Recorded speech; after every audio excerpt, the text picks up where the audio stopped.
Hello guys, मैं अभी मानविंद सिंह आप सभी का स्वागत करता हूं। और आज का जो टॉपिक है जो कि हमारी पूर्वावलोकन घटना चक्र चल रहा है उसके हिसाब से जो आज का टॉपिक है वो अनुसूचियां पढ़ने जा रहे हैं। ओके, उसकी जो एमसीक्यू सीरीज है राइट वो चल रही है घटना चक्र की। और इसी तरीके से आप सारी क्लासेस करते जाइएगा और चैनल को सब्सक्राइब जरूर कर लें अगर नए हैं स्टूडेंट तो चैनल, क्योंकि रेगुलर बेस पे आ रहा है और आपके आने वाले एग्जाम जो UP PCS, UP lower PCS और यूपी आरओ बीईओ और बहुत सारे आपके जो एग्जाम है उनके लिए ये क्वेश्चन बहुत महत्वपूर्ण क्वेश्चन है जो आपकी घटना चक्र के एक एक क्वेश्चन कराए जा रहे हैं। तो क्वेश्चन नंबर पहला देखते हैं सभी बच्चे।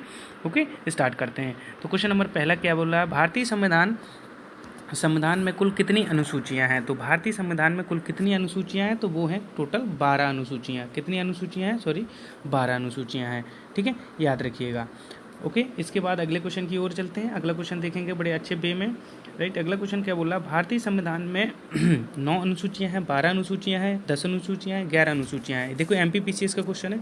तो अभी मैंने जस्ट बताया कि भारतीय संविधान में टोटल कितनी अनुसूचियां हैं, 12 अनुसूचियां हैं। ओके, चलते हैं अगले क्वेश्चन की ओर। सारे क्वेश्चन एक एक करके अच्छे वे में करेंगे। निम्नलिखित कथनों पर विचार कीजिए। ठीक है, जी कथन दे रखे हैं, इन पर विचार करना है। ठीक है, तो इस क्वेश्चन को थोड़ा सा देख के अच्छे से करते हैं। भारतीय संविधान में 20 भाग हैं। ठीक है, और दूसरा देखिएगा भारतीय संविधान में कुल 390 अनुच्छेद हैं। और तीसरा देखा भारत के संविधान में 9वीं, 10वीं, 11वीं और 12वीं अनुसूची को संविधान संशोधन अधिनियम द्वारा जोड़ा गया। तो इसमें कौन सा उत्तर सही होगा, तो मैं आपको बताना चाहूँगा कि देखो भारतीय संविधान में टोटल 20 भाग हैं, ये गलत हैं राइट। आपको पता है कि टोटल कितने 22 भाग हैं, है ना। ओके, तो इसके बाद आगे देखेंगे। ठीक है, फिर ये वाला तो गलत हो गया फिर राइट। उसके बाद भारतीय संविधान के 295 अनुच्छेद हैं, ये भी गलत है, 290 बोल रहा। और ये भारत के संविधान में 9वीं, 10वीं, 11वीं और 12वीं अनुसूची को संविधान संशोधन के अधिनियम से जोड़ा गया, तो ये सही है। तो केवल 3 इज द साइड, तो C option is the right answer. Okay, चलते हैं अगले क्वेश्चन की ओर। सारे क्वेश्चन अच्छे से करेंगे, कोशिश करने की, अच्छे क्वेश्चन करने की कोशिश करेंगे। क्वेश्चन क्या बोल रहा है, चौथा क्वेश्चन बोल रहा है, भारतीय संविधान की निम्न दी गई अनुसूचियों में से कौन सी एक राज्यों के नामों की सूची तथा उनके राज्यों के क्षेत्रों को ब्यौरा देती है। तो कौन सी अनुसूची है जो राज्यों का ब्यौरा देती है उसके नाम और क्षेत्र से, तो वो हमको बताना। तो मैं आपको बताना चाहूँगा कि वो अनुसूची है अनुसूची नंबर पहली अनुसूची क्या करती है, भारतीय संविधान के अनुसूचियों में से मतलब राज्यों के नाम और नाम की सूची तथा राज्यों के क्षेत्र का ब्यौरा देती है पहली अनुसूची। ठीक है, चलते हैं अगले क्वेश्चन की ओर। अगला क्वेश्चन देखते हैं। अगला क्वेश्चन क्या बोल रहा है, यदि भारत संघ के एक नए राज्य का सृजन करना हो तो संविधान की निम्नलिखित अनुसूचियों में से किसी एक को आवश्यक संशोधित किया जाना चाहिए। तो बताओ कौन सा अनुसूचित को, मतलब किसको किया जाना चाहिए। देखो क्या बोला, क्वेश्चन को पढ़ने की कोशिश करें एक बार कि उसने क्वेश्चन बोला कि यदि भारत संघ के एक नए राज्य का सृजन करना हो तो संविधान की निम्नलिखित अनुसूचियों में से किसी एक को अवश्य संशोधित किया जाना चाहिए। तो वो कौन सी अनुसूची है, तो वो है पहली अनुसूची को संशोधित करना पड़ेगा। ठीक है, इसको याद रखिएगा। चलेंगे अगले क्वेश्चन की ओर। अगला क्वेश्चन देखेंगे, क्वेश्चन नंबर 6। भारत के संविधान में चौथी अनुसूचित क्या करती, विवेचित करती है किसको, राज्यसभा के स्थानों को, आवंटन को, ठीक है, राजनीतिक दल बदल को, पंचायत व्यवस्था को, भाषाओं को। तो मैं आपको बताने को जो चौथी अनुसूची है वो किसको करती है, तो वो करती है राज्यसभा के स्थानों को के आवंटन को। क्या करती है, राज्यसभा के स्थानों के आवंटन को चौथी अनुसूची क्या करती है, विवेचित करती है। ठीक है, याद रखिएगा। चलिए अगले क्वेश्चन की ओर। अगला क्वेश्चन देखेंगे, भारतीय संविधान की तृतीय अनुसूची निम्न में से क्या उपबंधित है। तो देखो ये 4 चीज़ें दे रखी हैं, क्या उपबंधित है इसमें से देखना है। हाँ, तो हम देखने की कोशिश करेंगे। तो पहला क्या बोल रहा, संघ के मंत्री के लिए पद की शपथ का प्रारूप। ठीक है, ये भी बात सही है। तृतीय अनुसूची में संघ के मंत्री के लिए, हाँ, मंत्री के लिए पद की शपथ का प्रारूप, ये भी सही है। फिर दूसरा है उच्चतम न्यायालय के मुख्य न्यायाधीश द्वारा ली जाने वाली शपथ का प्रारूप, तो ये भी सही है। उच्च न्यायालय के मुख्य न्यायाधीश द्वारा ली जाने वाली शपथ का प्रारूप, इसमें भी है। ठीक है, उसमें फिर अगला बोला भारत के राष्ट्रपति के लिए पद की शपथ का प्रारूप, तो ये गलत है। फिर अगला संसद के सदस्य द्वारा ली जाने वाली शपथ का प्रारूप, तो ये सही है। तो इसका पहला, दूसरा और तीसरा पहला, दूसरा और चौथा सही है। जो तृतीय अनुसूची के अंतर्गत क्या क्या आता है, संघ के मंत्री के लिए शपथ का प्रारूप है, उसमें उच्च न्यायालय के मुख्य न्यायाधीश द्वारा ली जाने वाली शपथ का प्रारूप है, और संसद के सदस्य द्वारा ली जाने वाली शपथ का प्रारूप है। ठीक है, चलें अगले क्वेश्चन की ओर। अगला क्वेश्चन देखेंगे, 8वां क्वेश्चन, सूचीबद्ध को सूची सेकंड से सुम्मिलित करना है। डायरेक्ट सूचीबद्ध को सूची सेकंड से क्या करना है, सुम्मिलित करना है। तो सुम्मिलित करके देखते हैं। देखो अनुसूची दे रखी है, चतुर्थ, अष्टम, षष्टम, अष्टम, नवम। ओके, भूमि सुधार, भाषा, भाषा, जनजातीय क्षेत्र। तो इनको मिलान करने की कोशिश करेंगे। तो चतुर्थ में क्या आता है, राइट, तो हम देखने की कोशिश करेंगे। ठीक है, तो चतुर्थ में क्या होता है, तो मैं आपको बताना चाहूँगा कि ये होगा कि चतुर्थ में अभी हमने पढ़ा राज्यसभा के स्थानों का आवंटन करते हैं ना, तो राज्यसभा के स्थानों का आवंटन, तो राज्यसभा आ जाएगा। षष्ठ में क्या आएगा कि हाँ,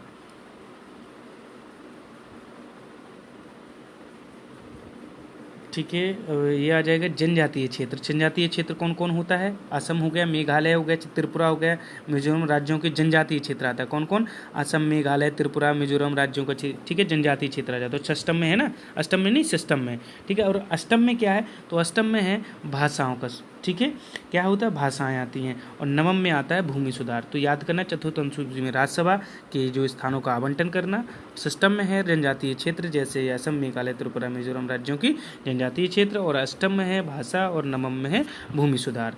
ठीक है, इस तरीके से आपको एक एक क्वेश्चन याद होते जाएंगे। सूचीबद्ध को सूची सेकंड से इसको भी सुम्मिलित करना है। तो सूचीबद्ध को सूची सेकंड से सुम्मिलित करिए, 7वीं, 8वीं, 9वीं और 10वीं अनुसूची। तो 7वीं अनुसूची में क्या है, तो 7वीं अनुसूची में जो क्या है आपको बताना है, तो उसको बताइएगा। तो 7वीं अनुसूची में है विधायी शक्तियों का वितरण। क्या है, विधायी शक्तियों का वितरण है। और 8वीं अनुसूची में क्या है, 8वीं अनुसूची में अभी हमने पढ़ा है भाषाएं हैं। 9वीं अनुसूची में क्या है, 9वीं अनुसूची में कुछ अधिनियमों, विधियान्करण, हाँ ठीक है। और 10वीं अनुसूची में क्या है, दल परिवर्तन के आधार पर निर्हरता। ठीक है, याद रखिएगा। तो इसको याद करने की कोशिश करिएगा। देखो मैं सारी अनुसूचियों के बारे में एक एक करके बता रहा हूँ। ठीक है, तो चलते हैं अगले क्वेश्चन की ओर।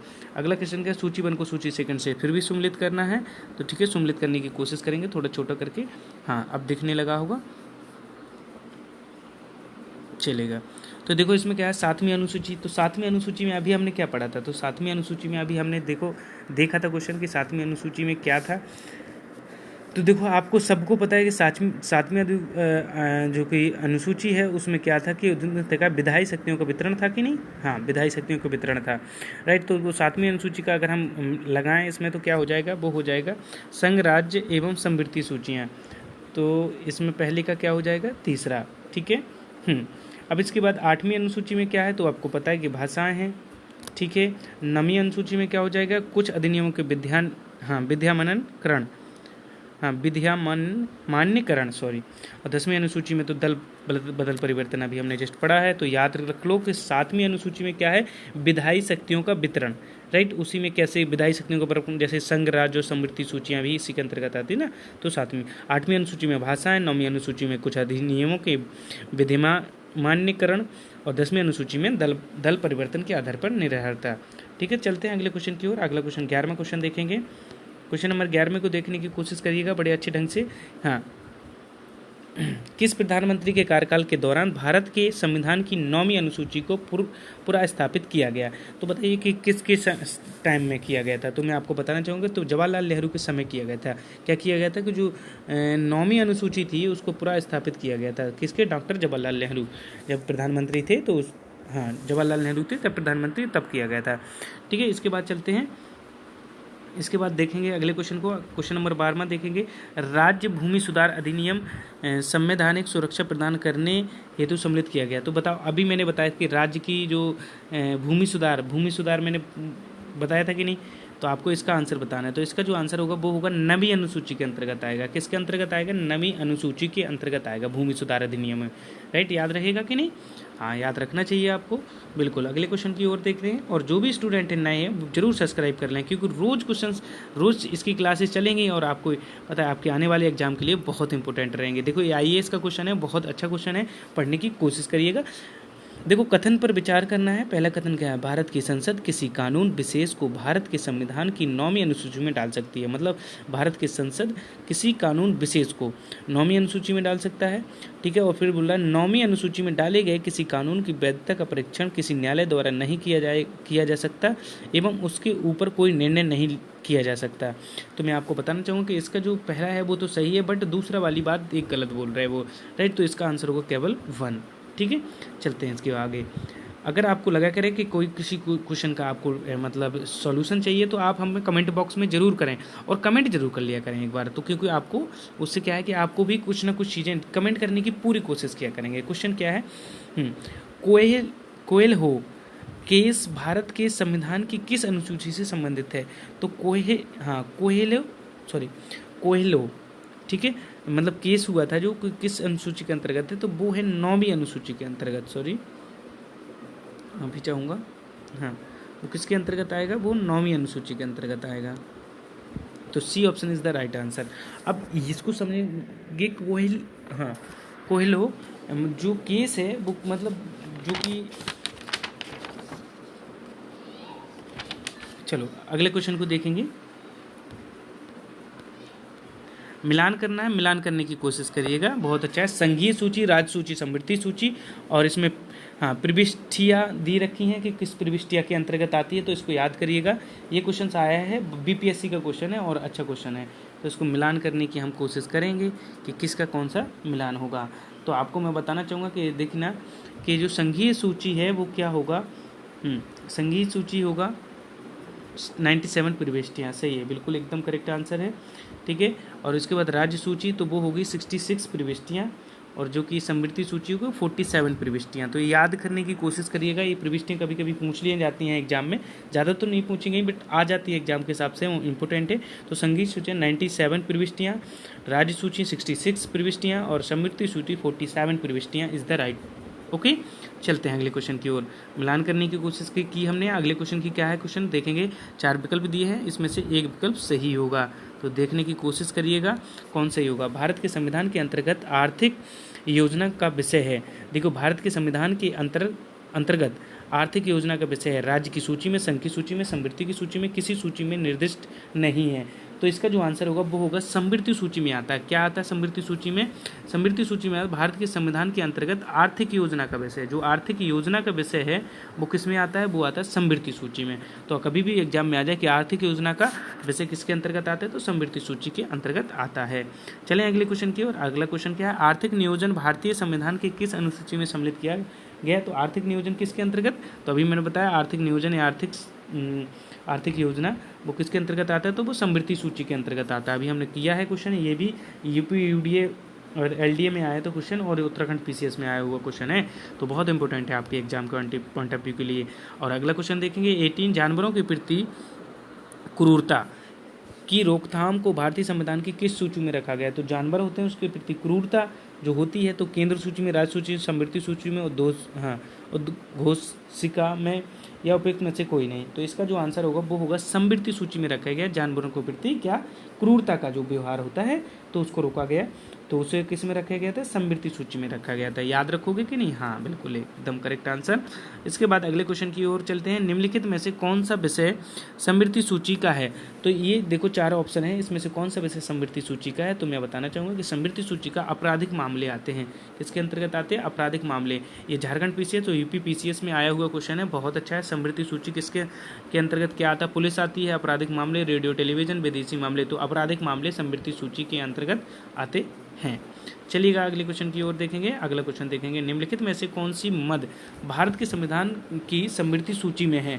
तो बताइए कौन सा मद? तो जनसंख्या नियंत्रण और परिवार नियोजन, लोक स्वास्थ्य और स्वच्छता, प्रति व्यक्ति कर, निखात निधि, बताइए कौन सा होगा इसका आंसर? तो मैं आपको बताना चाहूँगा कि इसका जो आंसर होगा वो होगा ऑप्शन नंबर ए, जनसंख्या नियंत्रण परिवार नियोजन। ये किसके अंतर्गत? निम्नलिखित में से मद, कौन सा मद? तो ये जनसंख्या मद भारत के संविधान की समवर्ती सूची में आता है, तो जनसंख्या नियंत्रण और परिवार नियोजन, ठीक है, ये किसके समवर्ती सूची के अंतर्गत आता है, ठीक है। चलें अगले क्वेश्चन की ओर। अगला क्वेश्चन देखते हैं। 21वां क्वेश्चन क्या बोला? तो 21वां क्वेश्चन कह रहा है, निम्नलिखित में से सम्मिलित नहीं है, कौन सा सम्मिलित नहीं है? तो आपको बताना है। तो बताइए कि जैसे कि ऑप्शन दे रखा है, ए ऑप्शन में राज्य सूची है, सार्वजनिक स्वास्थ्य एवं स्वच्छता राज्य सूची में आता है, जनगणना संघ सूची में आता है, राज्यसभा की सीटों का बंटवारा द्वितीय सूची में आता है, दल बदल विरोध 10वीं अनुसूची में आता है। तो इसमें कौन सम्मिलित नहीं है? तो आपको मैं बताना चाहूँगा कि ये जो है ना, राज्यसभा की सीटों का बंटवारा, ये द्वितीय सूची में नहीं आता है, तो ये गलत होगा। तो ऑप्शन नंबर तो यही सही होगा, राइट। तो आपको याद करना, पहले तो सबसे पहले याद करने की सार्वजनिक स्वास्थ्य एवं स्वच्छता राज्य सूची में आता है, सार्वजनिक स्वास्थ्य एवं स्वच्छता। जनगणना किसमें? संघ सूची में आती है। जनगणना किसमें आती है? संघ सूची में आती है। दल बदल विरोध किसमें आता है? 10वीं अनुसूची में आता है। और जो कि हमने जो पढ़ा है राज्यसभा की सीटों को बंटवारा, ये आता है 4थी अनुसूची में। किस में आता है? 4थी अनुसूची में। तो आप याद रखिएगा 4th अनुसूची में आता है। ठीक है, राज्यसभा की सीटों को बंटवारा। ठीक है, अब याद रहेगा कि नहीं? और इसे हम ठीक है याद रखिएगा, क्योंकि तभी ये गलत हो गया, द्वितीय अनुसूची दे रखा है। अब नहीं आप भूलोगे मेरे हिसाब से, क्योंकि आप एक एक क्वेश्चन को बहुत अच्छे वे में कर रहे हो, इस वजह से नहीं भूल पाओगे। अगला क्वेश्चन देखेंगे 22, निम्नलिखित में से कौन सी विषय समृद्धि सूची में है? तो कौन सा विषय समृद्धि सूची में है? समृद्धि कृषि, शिक्षा, पुलिस, शिक्षा, तो कौन सी? तो मैं आपको बता, शिक्षा क्या है? समृद्धि सूची में आती है। शिक्षा किस में आती है? समृद्धि सूची में आती है। ठीक है, चलें अगले क्वेश्चन की ओर। अगला क्वेश्चन देखेंगे 23, शिक्षा जो प्रारंभ में राज्य सूची का विषय था उसे समृद्धि सूची में स्थानांतरित किया गया, तो कौन से संशोधन के अंतर्गत किया गया था? तो वो किया गया था 42 में संशोधन हुआ था। उसमें क्या हुआ था कि शिक्षा को समृद्धि सूची में रखा गया, तो ये संशोधन हुआ था। ठीक है, याद रखोगे कि नहीं? हाँ, तो याद रखिएगा 42 में संशोधन के अनुसार। चलें अगले क्वेश्चन की ओर। अगला क्वेश्चन देखेंगे बड़े ध्यान से। हाँ, अगला क्वेश्चन क्या है? 24, भारतीय संविधान के किस संविधान में वनों को राज्य की सूची से समृद्धि सूची में स्थानांतरित कर दिया गया? तो कौन सा संशोधन था जिसमें वनों को भी इसी में रखा गया? तो 42वां संशोधन। तो 42 में संशोधन हुआ था, तभी ये जो वनों का था और शिक्षा को किस में डाला गया था? समृद्धि सूची में डाला गया था, और इसको वनों को भी समृद्धि सूची में डाला गया था। किसमें? 42वें संशोधन में। ठीक है, याद रखिएगा। अगला क्वेश्चन क्या है? 25, भारतीय संविधान के अंतर्गत विषय तथा संबंधित सूची के बारे में निम्न युगों में से कौन सम्मिलित नहीं है? तो विषय दिए, समृद्धि सूची दी है, वन दिया, समृद्धि सूची दी है, शेयर बाजार समृद्धि सूची दी है, डाकघर बचत संघीय सूची दी है, जन स्वास्थ्य राज्य सूची दी है।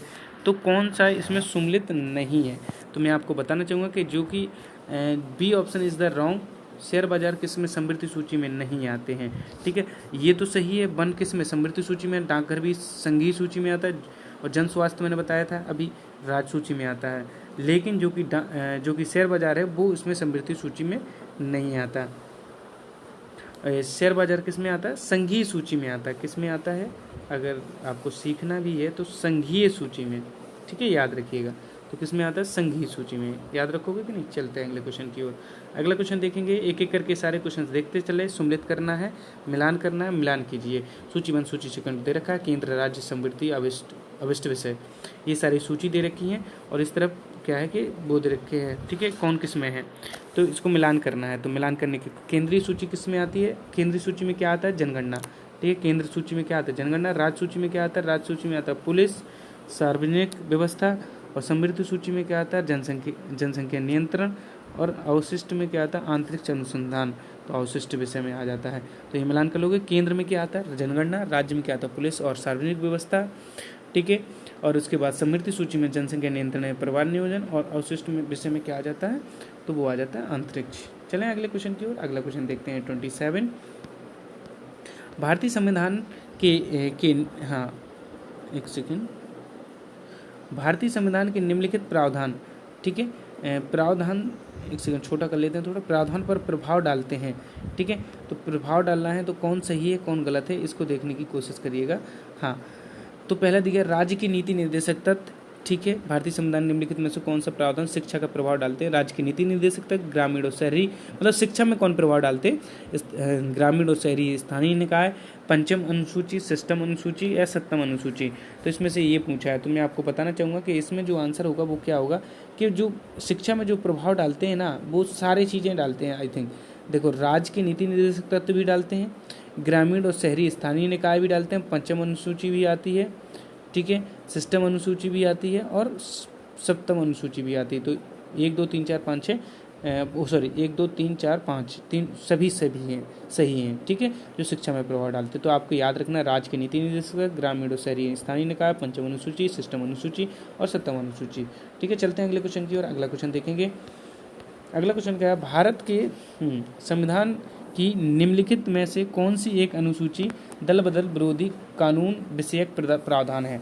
तो बताइए भारत के संविधान में निम्नलिखित में से कौन सी एक अनुसूची दल बदल विरोधी कानूनी विषय प्रावधान है। तो इसका आंसर बताना है सभी बच्चों को, ठीक है। तो इसका आंसर मैं बताता हूँ कि इसका होगा कि दल बदल वाली बात करी तो जैसे भी दल बदल आ जाए करे तो आपको तुरंत लगाना है 10वीं अनुसूची, ठीक है। दल बदल विरोधी कानून विषय, ठीक है, इस किसमें 10वीं अनुसूची में है, ठीक है, याद रखिएगा। IAS प्री में आया था क्वेश्चन, ठीक है। चलते हैं अगले क्वेश्चन की ओर।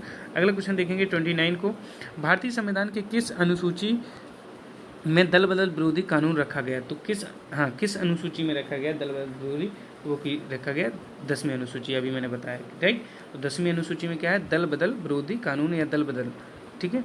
भारतीय संविधान की 10वीं अनुसूची का संबंध है किससे है, दल बदल विरोधी, लिखा है डी ऑप्शन, तो पढ़ लेना। भारतीय राष्ट्रभाषा नहीं, अनुसूचित और अनुसूचित जनजातियों का क्षेत्र नहीं, न्यायिक पूर्वावलोकन नहीं, दल बदल विरोधी is the right answer, right, ठीक।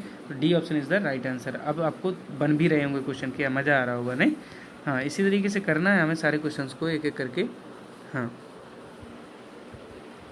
भारतीय संविधान की 10वीं अनुसूची का संबंध है।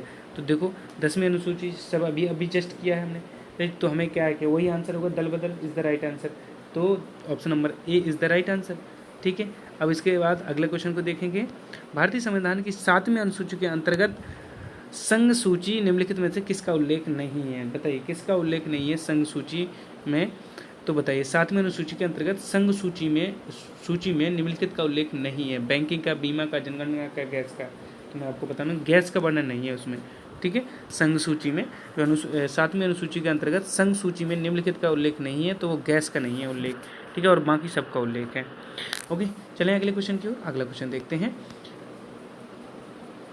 अगला क्वेश्चन 33 देखेंगे। निम्नलिखित में कौन सा विषय भारतीय संविधान के संघ सूची से संबंधित नहीं है।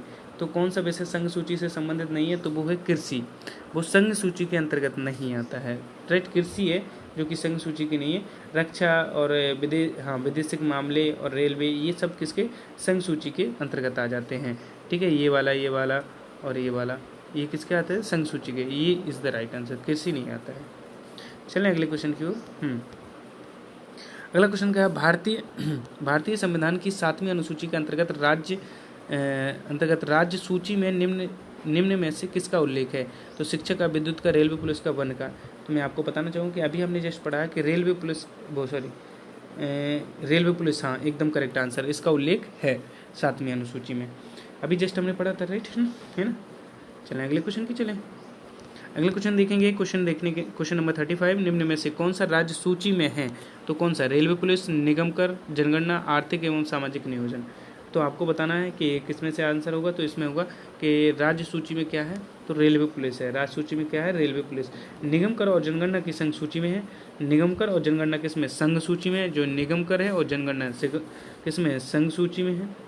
रेलवे पुलिस राज्य सूची में है, और आर्थिक एवं सामाजिक नियोजन जो कि समृद्धि सूची में आ जाता है। ये किस में आ जाता है, समृद्धि सूची में। तो मैंने सारे बता दिए, ठीक है। ये दोनों किस में आ जाते हैं, ये और ये मिला के ये किस में आते हैं, ये आते हैं संघ में, ठीक है। ये राज्य में हो गया, ये वाला तो रेलवे वाला, और ये किस में आ गया, ये आ गया समृद्धि में। किस में आ गया, समृद्धि में, ठीक है, समृद्धि। चलें अगले क्वेश्चन की ओर चलते हैं।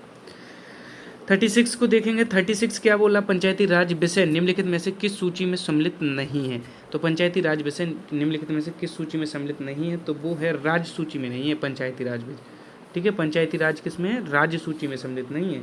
तो संविधान की 7वीं अनुसूची के अंतर्गत राज्य सूची की प्रविष्टि 5 के तहत स्थानीय शासन राज्य सूची का विषय है, ठीक है।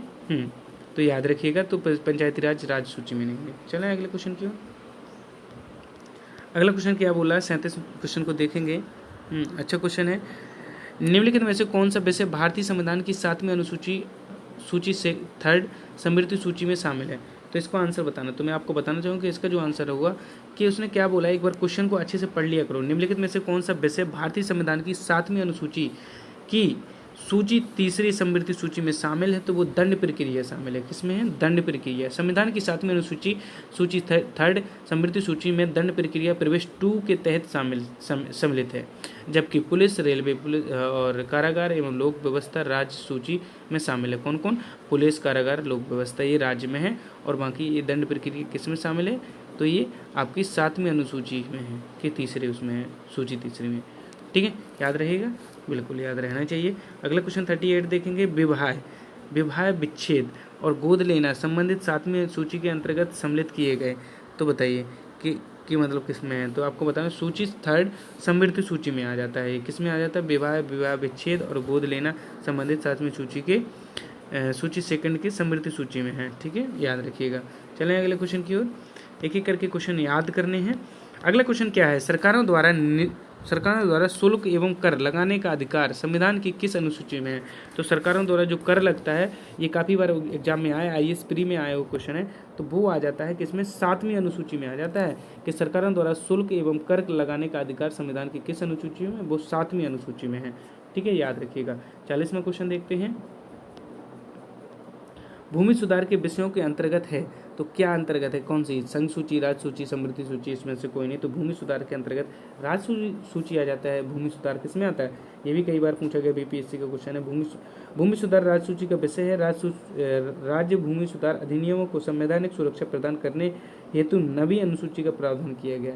ठीक है, याद रखिएगा। तो राज्य सूची के अंतर्गत आ गया। इसके बाद अगले क्वेश्चन को देखेंगे।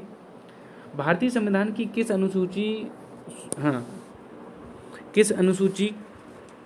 अनुसूची में विभिन्न राज्यों के अनुसूचित क्षेत्रों को प्रशासन और नियंत्रण के लिए विशेष उपबंध है? तो आपको बताना है। तो इसको मैं आपको बताना चाहूँगा कि इसका जो आंसर होगा वो क्या होगा? वो होगा 5वीं अनुसूची के अंतर्गत आता है। भारतीय संविधान की किस अनुसूची के विभिन्न राज्यों को अनुसूचित क्षेत्रों को प्रशासन और नियंत्रण का विशेष उपबंध है? वो है 5वीं अनुसूची के अंतर्गत। ठीक है, याद रखिएगा। चलें अगले क्वेश्चन की ओर। अगला क्वेश्चन क्या बोल रहा है? भारतीय संविधान की 5वीं अनुसूची और 6ठी अनुसूची के उपबंधों निम्नलिखित में से किसके लिए किए गए?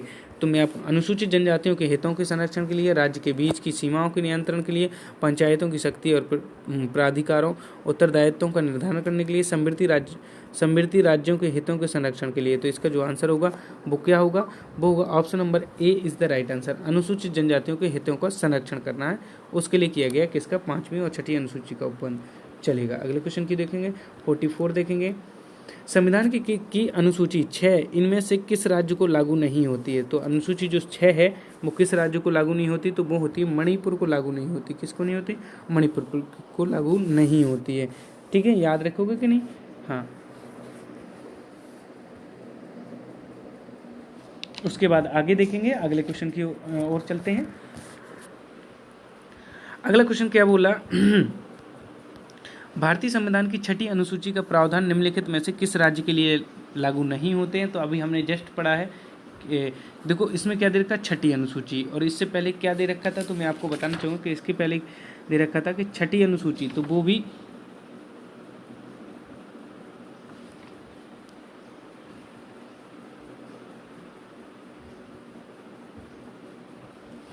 ठीक है, और इसमें भी 6ठी अनुसूची निम्नलिखित में से किस राज्य के लिए? तो देखो त्रिपुरा के लिए।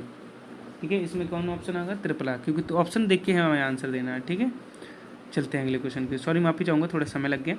हाँ, संविधान की 11वीं अनुसूची निम्नलिखित में से किससे संबंधित है? नगर पालिका से, पंचायती राज, केंद्र राज्य संबंध से, भ्रष्टाचार निवारण से। तो इसका जो आंसर होगा वो पंचायती राज।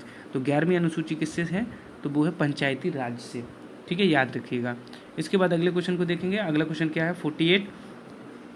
भारत के संविधान में 11वीं अनुसूची में कितने विषय हैं? तो 11वीं अनुसूची में जो विषय हैं वो है 29 विषय, 29।